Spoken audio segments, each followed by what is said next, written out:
there has been a very fundamental transformation of the economic reality of the world. In 1500, India and China accounted for somewhere between a third and half of world trade.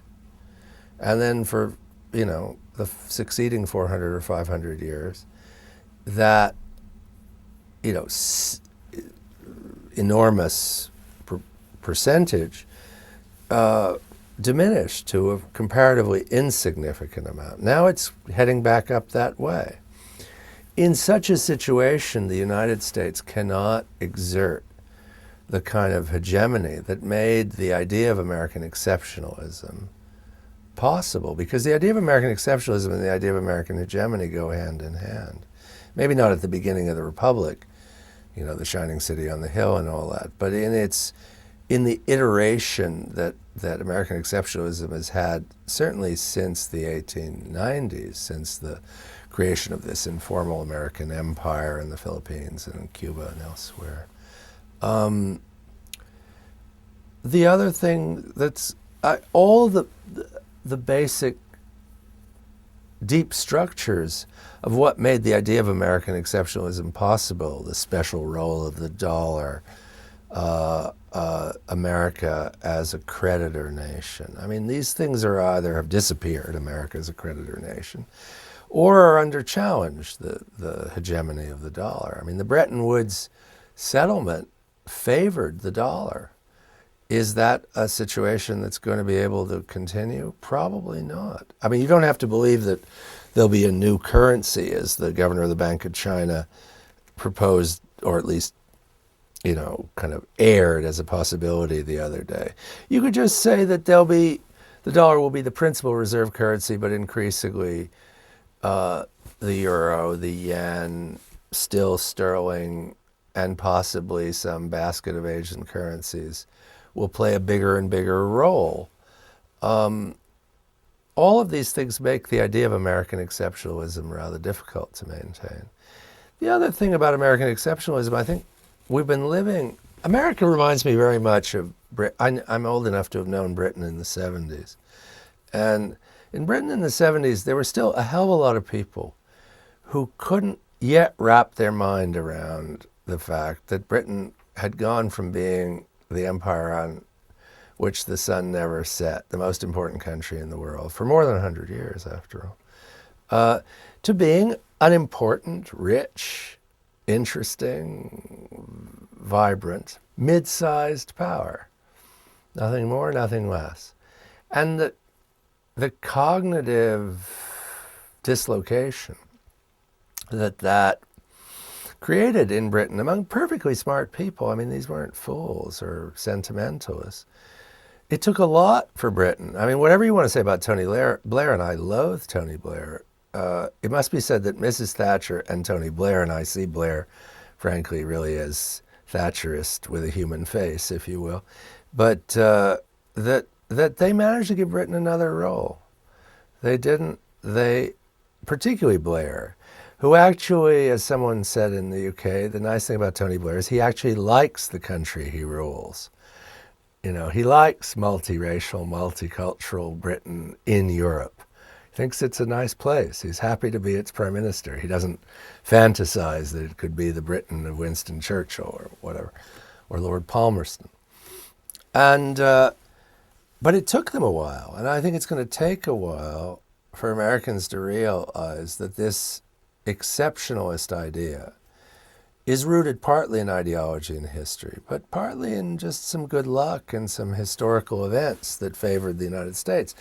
And that period where the dice is loaded in favor of the United States, where you kind of roll sevens almost automatically, that's finished. What's good about Obama, and I think there are good things about Obama, don't get me wrong, is that he actually talks about things like education in a serious way. He talks about the degree to which Americans are falling behind in things like science instruction. That's an amazing fact. I'm much more impressed by the innumeracy and scientific ignorance of U.S. students, young people, than I am by, the problems of the humanities or the things we were talking about the beginning of, intellectuals and all this.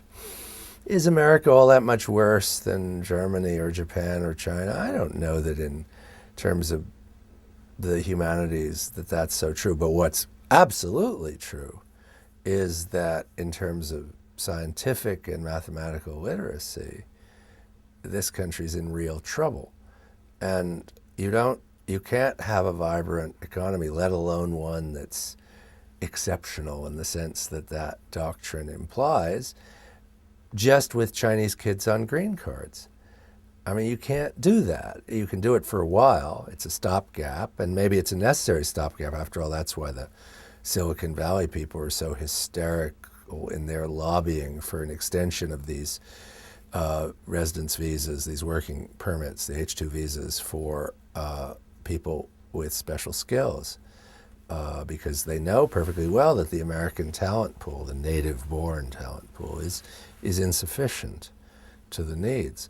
But you can't do that indefinitely. And at some point, all those bright Chinese kids who come to Virginia Tech and Stanford and the University of Chicago and UT Austin, those kids are going to study in Nanjing and Shenzhen because those schools in 20 years will be up to code and they'll be just as good as the schools here. And in some ways, like everywhere else, there'll be some things they're better at, or at least there'll probably be Americans going to those universities in due course.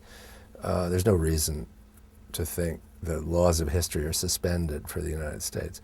But that's a huge, to come back to the original point I was sort of trying to make, that's a huge event cognitively for people to take in. And even the fact of the last few years that, that Michael Moore, Michael Moore is in many ways a kind of joke, but there's something it's not an accident that his stuff is so popular. I mean, in part it's popular because he's on to the fact that for the first time in a very long time, Americans expect their children to do worse than they have done.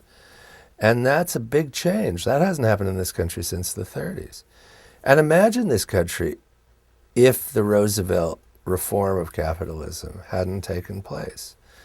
I mean, imagine for the sake of argument that there'd been no reforming spirit. I mean, you really could have had, finally, an insurrectionary movement in this country. That's why it's so comic to see all these conservatives denounce the New Deal. It's the only thing that saved them, or the system they claim to revere so much. Already the labor history of the United States is one of the most sanguinary in the entire developed world. This is a country that's had more labor violence, than probably most other developed countries. The Gilded Age plutocrat Jay Gould, whose gunman murdered several dozen miners in Ludlow, Colorado, said to a friend, it's apparently a true story, I can hire one half of the working class to kill the other half. This is not a country where these tensions have been absent historically. And, whether it's on the right with people, the kind of people like Glenn Beck or O'Reilly or Hannity who echo people's anxieties and fears, or on the left with people like Moore, I think this is a time when a hell of a lot of Americans don't believe in the practical reality of American exceptionalism anymore, even if they still pay lip service to the doctrine, even if somewhere they have a hard time coping with the idea that this was all a crock, which of course it was. I mean, American exceptionalism in reality is what Ann Richards said about George Bush Sr. He was born on third base and he thinks he hit a triple. That's, in my view, the reality of it. I mean, this country was blessed by abundant natural resources, farmland of exceptional fertility. It was spared certain kinds of foreign wars. I mean, there are a whole series of material reasons why the United States was so successful for so long. There are cultural reasons as well, but those material reasons are always given short shrift, and they shouldn't be.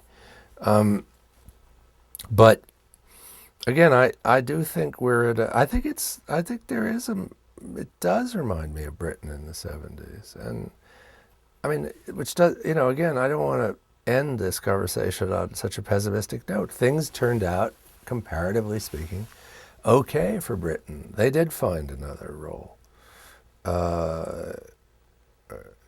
For all its problems, it has many problems, but it's in many ways, in global terms, it's still an incredibly successful country. It still coheres.